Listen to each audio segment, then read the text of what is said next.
Right, hello and welcome to the Auto Polis 1 hour. Yes, we are checking out another human comedy event and I'm going to show you my method on how to get gold. So, with that being said, let's dive straight into this event. So, for this event, we have to complete as many laps as possible in the 60-minute time frame. We have restrictions for this event. So, we see that we have to use a K car. Now there are various K cars that you can pick from, but for me I chose the Suzuki Cappuccino, which you can purchase from the used car dealership. Next up, your vehicle. The only tire type you can use is Comfort Softs.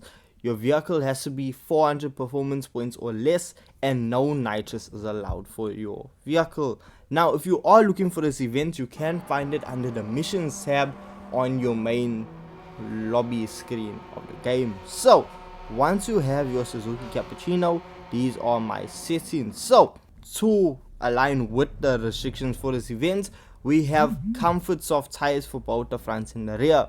I have the standard suspension, standard differential gear.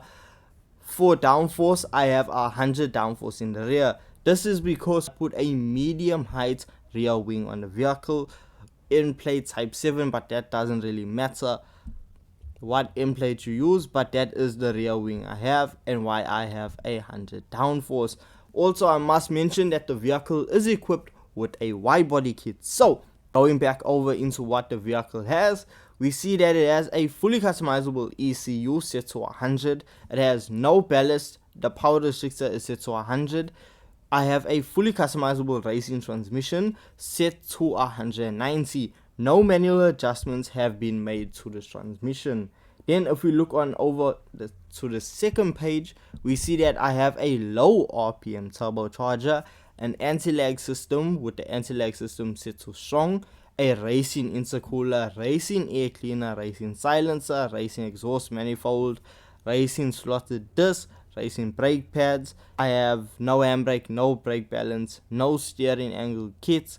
For my clutch and flywheel, I have a semi-racing clutch and flywheel, my standard prop shaft, and I have only stage 1 weight reduction installed into this vehicle, and that brings my performance points rating to 399.28 with a max power output of 109 brake horsepower and a weight of 665 kgs. So with us now having the vehicle set up and ready to go, it is now time to head on over to the event.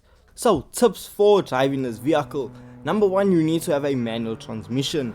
A manual transmission is just going to allow you to go a lot faster than your vehicle with a automatic transmission, because we see that when I was using the vehicle with the automatic transmission applied, I was setting lap times around the 2 minute 25 second, 2 minute 24 second mark.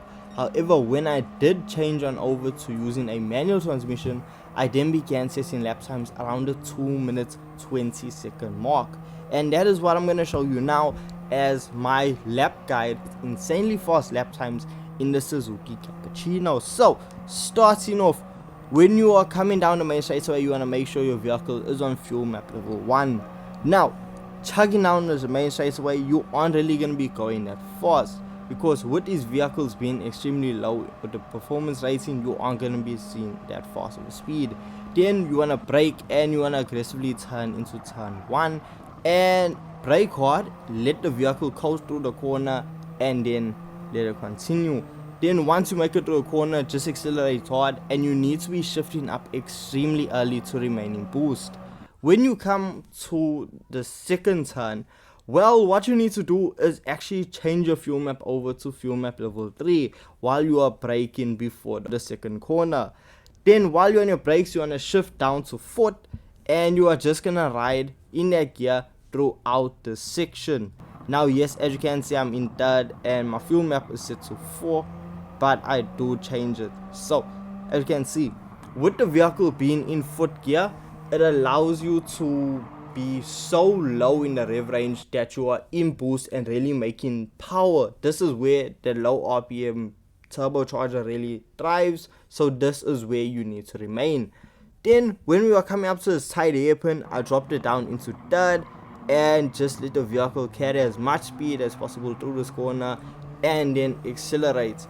making sure that I do shift up early. Often what I do, I shift into fifth when I am traveling at about 120 kilometers per hour, and that really just helps me gain quite a bit of speed, because even when we come up to this final hairpin, I usually am traveling about 150 kilometers per hour.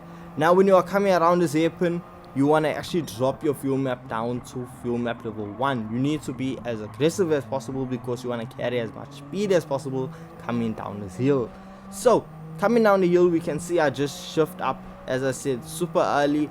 And while I was doing this, braked early, let the vehicle coast, because you need to carry as much speed as possible using this K car, because look, they aren't really that powerful and don't really have, how do I say, the best power outputs. So with that being said, just be cautious. But as you can see, I am remaining in fourth. I'm not changing out of this gear, because as I said, as long as your rev range is extremely low, that is where you are gonna see the most power.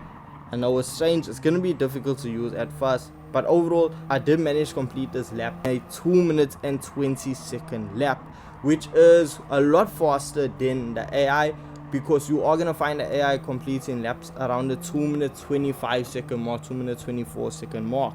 So find what works for your driving style. For me, this worked out best. The AI does set lap times around the 2 minute 24-second mark, so if you are setting lap times faster than that, well, you are all set to go. So when it comes to the pit stop strategy for this event, I found myself pitting twice.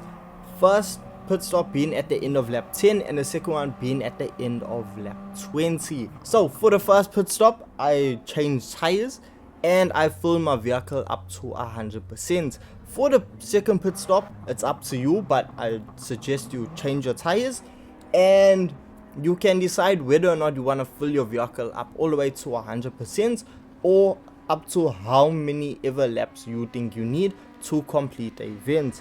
So for me, I was only able to do, I think, 5 laps, so I could have filled my tank up halfway and then carry on with the race. But for me, I filled up to 100% and just left the vehicle on fuel map level 1 for the remainder part of the event, and I ended up getting the win. So it's really up to you whether you want to fill your tank up halfway or if you want to fill it up to 100%. But if you aren't familiar with the circuit, do watch out for the pit entry. It caught me off guard and I ended up having a moment like this where I wasted a lot of time. So just be careful about that. But for this event, there is no weather changes, there's no surprises at all.